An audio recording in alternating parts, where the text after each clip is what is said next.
When an accounting transaction needs to be entered that isn't related to a particular entity or transaction, you can create a journal entry directly in General Ledger.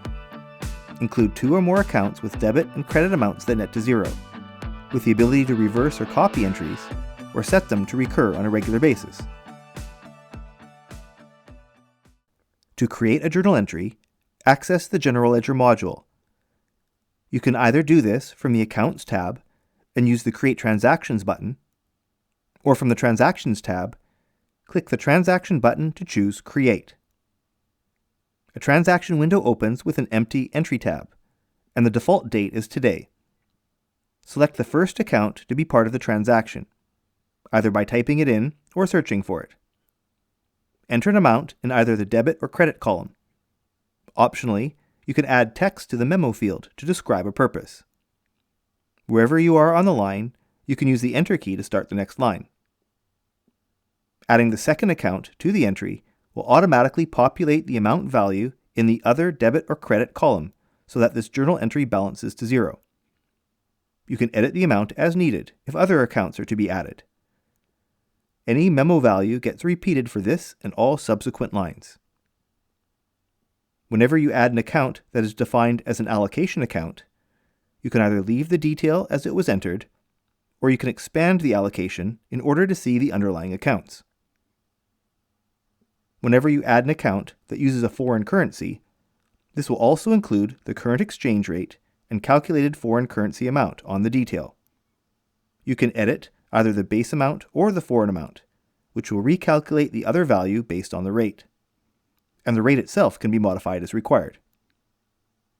Until the balance is 0, the journal entry is unbalanced, and you are prevented from posting the transaction. When all the details net to 0, then the Post button becomes available. You may want to print a report immediately after posting, and then you can post the transaction to your data, which also updates the balances and net changes for each of the accounts on this entry. If you need to reverse a ledger journal entry, this can be easily created by highlighting the transaction from the list, and from the Transaction button, choose Reverse. Or you can instead view the entry and use the Reverse toolbar button. Whichever way you choose, a new entry screen will be opened, with the same date and accounts, and the debit and credit amounts reversed. Values could be edited prior to posting. Or if you simply want to copy the journal entry, perhaps for a new transaction that repeats on a different date, you can also select the Copy choice in order to create a new transaction with everything the same except for the date, which will default to today.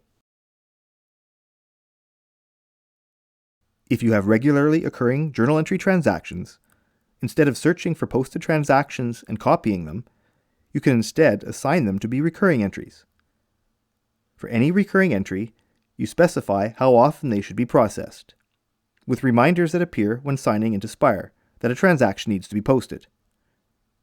The recurring entry could be edited if the amounts change from one occurrence to the next, and post directly from here with a single click. Recurring entries can also be created for accounts receivable and accounts payable transactions.